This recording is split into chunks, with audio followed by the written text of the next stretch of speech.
በመካከለኛው ምስራቅ እየተካሄደ ያለው መጠነ ሰፊ ጦርነት የዓለምን ሀያላን ሀገራት ተሳትፎን የጂኦፖለቲካዊ ሽኩቻን እናም የዓለምን ኢኮኖሚ እያናወጠ ያለውን የነዳጅ ቀውስ የምዕራቡን ዓለም መንግስታት ወደ ጦርነት እየጎተተ ስለመሆኑ እየተገለጸ ይገኛል። ብሪታንያም ወቅታዊ አቋምና ብሔራዊ ደህንነቷን የወሰደችውን ጥንቃቄ የዚህ ቀውስ ዋነኛ አካል ሆኖ ብቅ ብሏል። የብሪታንያ መንግስት በቅርቡ ባወጣው መግለጫም ሀገሪቱ ከማንኛውም አይነት ጥቃት ራሷን ለመከላከል ዝግጁ መሆኗን በይፋ አስታውቃለች። ይህ መግለጫ የወጣው ኢራን አብዮታዊ ዘብ ለዩናይትድ ኪንግደም ያስጠነቀቀ መሆኑን ተከትሎ ነው። ማስጠንቀቂያው የአሜሪካ ቦምብ ጣይ አውሮፕላኖች ከብሪታንያ ጦር ሰፈር ተነስተው ጥቃት እንዲፈጽሙ መፈቀዱን የሚቃወም ነበር። አዲሱ የብሪታንያ ጠቅላይ ሚኒስትር አንዲ በርንሃም ባለፈው ሳምንት ወደ ስልጣን ከመጡ በኋላ አሜሪካ የብሪታንያ ጦር ሰፈሮችን ለቀጠናዊ ደህንነት እንድትጠቀም የሚያስችለውን ስምምነት በድጋሚ አጽድቀዋል። የብሪታንያ መንግስት ቃል አቀባይ እንደገለጹት የሀገሪቱ ጦር ሰራዊት በየብስ በባህርና በአየር የተደራጀ ዘመናዊ መከላከያ ስርዓት በመገንባት ማንኛውም ስጋት ለመመከት በ24 ሰዓት ዝግጁነት ላይ ይገኛል ማለታቸውም ሰምተዋል። ይህ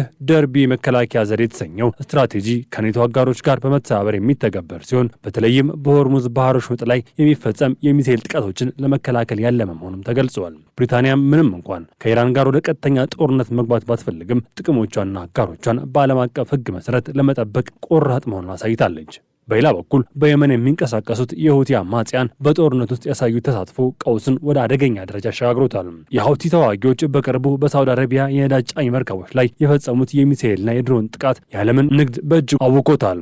ኢንሳሊያና ላይላ የተባሉት የሳውዲ መርከቦች በቀይ ባህር ላይ ጥቃት የተፈጸመባቸው ሲሆን ይህም ጦርነቱ ከሆርሙዝ ባህር ወሽመጥ በተጨማሪ ወደ ሁለተኛው ወሳኝ የባህር መስመር ማለትም ባብ አልመንደብ አስፋፍቷል ማለት ነው።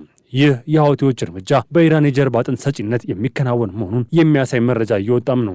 አራት ምንጮች እንደጠቆሙት ኢራን የሪቮሉሽን ጋርድ አዛዦችን፣ ወታደራዊ አማካሪዎችን እና የዘመናዊ ሚሳይሎችን ቴክኖሎጂዎችን በድብቅ በረራ ወደ የመን ልካለች። ምንም እንኳን የሁቲ ወገኖች ይህንን ቢክዱም የኢራን ከፍተኛ መኮንኖች በየመን መገኘታቸው በሳውዲ ላይ የሚፈጸመውን የባህር ላይ እገዳ ይበልጥ ስልታዊ እንዲሆን አድርጎታል። በእነዚህ ጥቃቶች ምክንያት በደቡባዊ ቀይ ባህር በኩል የሚያልፉ መርከቦች የመድን ዋስትና ወጪ በእጥፍ ጨምረዋል። ይህም የዓለም ነዳጅ ዋጋን በአንድ በርሜል $100 በላይ እንዲያልፍ ምክንያት ሆነዋል። በዋሽንግተን በኩል ያለው ፖለቲካ ሁኔታም ደግሞ በፕሬዝዳንት ዶናልድ ትራምፕ እና በኮንግረስ መካከል ያለውን ከፍተኛ ፍጥጫም ያሳያል። የሪፐብሊካኑ ፓርቲ የሚቆጣጠረው የተወካዮች ምክር ቤት ፕሬዝዳንት ትራምፕ በኢራን ላይ የሚፈጽሙት ወታደራዊ እርምጃ እንዲያቆም የሚያዝ የውሳኔ ሀሳብ በ214 ለ208 ድምፅ አጽድቋል። ይህ የውሳኔ ሀሳብ በዲሞክራት ተወካይ ፓርሚል ጃይፖል የቀረበ ሲሆን 4 የሪፐብሊካን አባላትም ድምፃቸውን ለዲሞክራቶች ሰጥተዋል። ይሁን እንጂ ይህ በምክር ቤቱ የጸደቀው ሰነድ በአብዛኛው ምሳሌ ነው ተብሏል።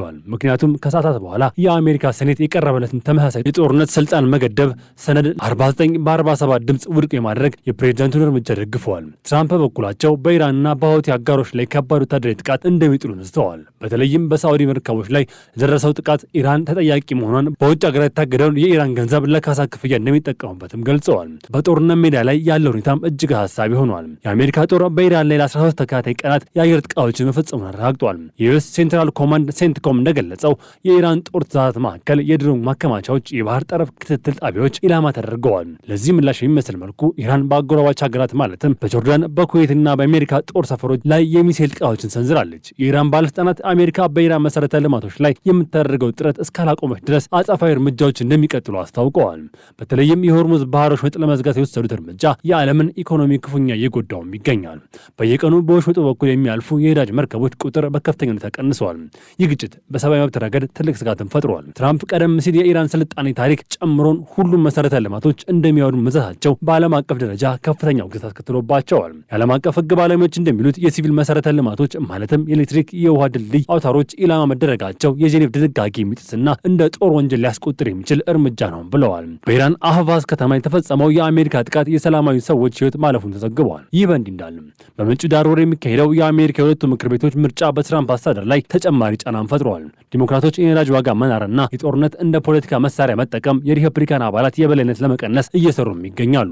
የመካከለኛው ምስራቅ ሁኔታ አሁን ካለበት ደረጃ በመጀመሪያ ግንባር በአሁኑ ወቅት የአሜሪካ የስለላ ተንታኞች በባህረ ሰላጤው አካባቢ የሚገኝ የሲአይኤ ደህንነት ተቋም ላይ የተፈጸሙ ድሮን ጥቃቶች በጥልቀት መመርመር ላይ ይገኛሉ። እነዚህ ጥቃቶች የፈጸሙት በኢራን ቢሆንም ጥቃቶቹ የተያየባቸው ከፍተኛ ትክክለኝነትና ስልታዊ ውጤታማነት የሩሲያ በስተጀርባ እጅ ይኖርበታል የሚል ስጋት ፈጥሯል። 4 የአሜሪካ የስለላ ምንጮች እንደገለጹት ሩሲያ ለኢራን ወታደራዊ ቴክኖሎጂ ድጋፍ ከመስጠት ባለፈ ሚስጥራዊ የሆኑ የአሜሪካ የደህንነት ተቋማትን ኢላማ ለማድረግ የሚያስችል መረጃ ድጋፍ ስታደርግ አልቀረችም ተብሎ ይታመናል። ምንም እንኳን እስካሁን ድረስ ሩሲያ በቀጥታ ተሳትፋለች የሚል ጽኑ መደምደሚያ ላይ ባይደረስም የጥቃቶቹ ቅንጅትና የቴክኖሎጂ ደረጃ ግን ከሩሲያ ድጋፍ ውጭ ሊታሰብ የማይችል መሆናቸው በስለላ ተቋማት ዘንድ መነጋገሪያም ሆነዋል። በተለይም በመጋቢት ወር ቢያንስ 2 የሲአይኤ ጣቢያዎች መጠቃታቸው ታውቋል። አንደኛው በሳውዲ አረቢያ ሪያድ የሚገኘው የአሜሪካ ኤምባሲ ውስጥ የሚገኘው የሲአይኤ ጣቢያ ሲሆን ሁለተኛው ደግሞ በምስራቅ ኢራቅ የሚገኘው ተቋም ነው። አንዳንድ ምንጮች እንደሚጠቁሙት የጥቃቶቹ ሰለባ የሆኑት ተቋማት ቁጥር ከአንድ በላይና ከ12 በታች ሊሆን ይችላልም ተብሏል። በሪያድ ኤምባሲ የተፈጸመው ጥቃት እጅግ አስገራሚ የነበረ ሲሆን 2 የሩሲያ ቴክኖሎጂ ታከለባቸው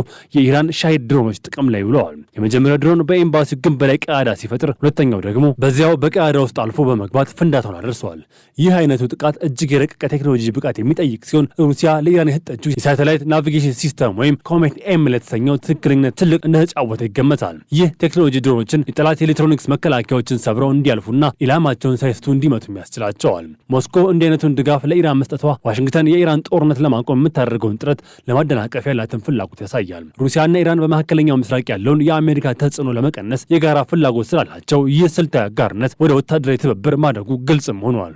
በተለይም በቅርቡ በጆርዳን የሚገኘው የአሜሪካ የጦር ሰፈር ላይ የተፈጸመው የሚሳኤል ጥቃት ወታደሮች መገደላቸው ሩሲያ ለኢራን የምትሰጠውን የመረጃ ድጋፍ ምን ያህል አደገኛ ደረጃ ላይ መድረሱን አመላካችም ሆኗል። አሜሪካ እነዚህን ሚስጥራዊ የሲአይኤ ጣቢያዎች እንደ ትልቅ ሚስጥራዊ ብትይዛቸውም ጥቃቶች መፈጸማቸው የደህንነት መዋቅሩ ለአደጋ መጋለጡን ያሳያል።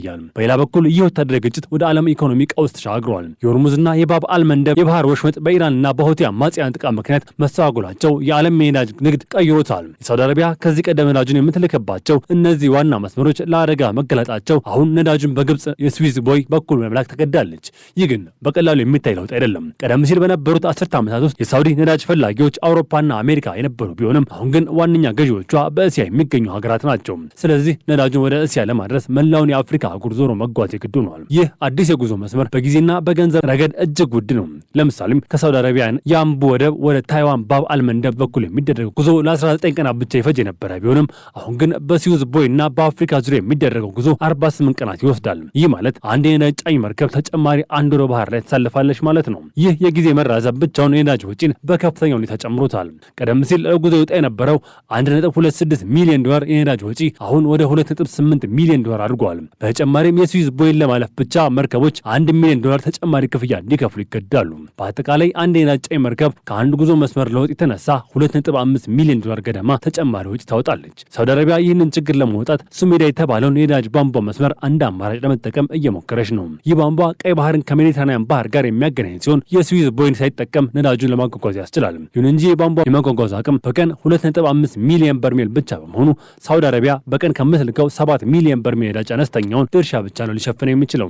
ይህ ማለት አሁንም አብዛኛው የነዳጅ ምርት ውድ በሆነውና ረጅም ጊዜ የሚወስደው በአፍሪካ ዙሪያ መጓዝ አለበት። በአጠቃላይ በመካከለኛው ምስራቅ ያለው ወቅታዊ ሁኔታ ወታደራዊ ጥንካሬን፣ የስለላ የበላይነትንና የኢኮኖሚ በቀል እርምጃዎችን አጣምሮ የያዘ ውስብስብ መልክ ይዘዋል። የአሜሪካ የደህንነት ተቋማት መጠቃት የአሜሪካ ክብርና ደህንነት የሚፈታተን ሲሆን የነዳጅ መስመሮች መዘጋት ደግሞ የዓለምን ሕዝብ ኑሮ በቀጥታ የሚነካ ሆነዋል። ሩሲያ በዚህ ግጭት ውስጥ ያላት ሚና ጦርነቱን ይበልጥ አደገኛ ያደረገው ሲሆን የሳውዲ አረቢያ የንግድ መስመር ለውጥ ደግሞ ዓለምን ንግድ ምን ያህል በቀጭን ክር ላይ ተንጠለጠለ መሆኑን በግልጽ አሳይተዋል።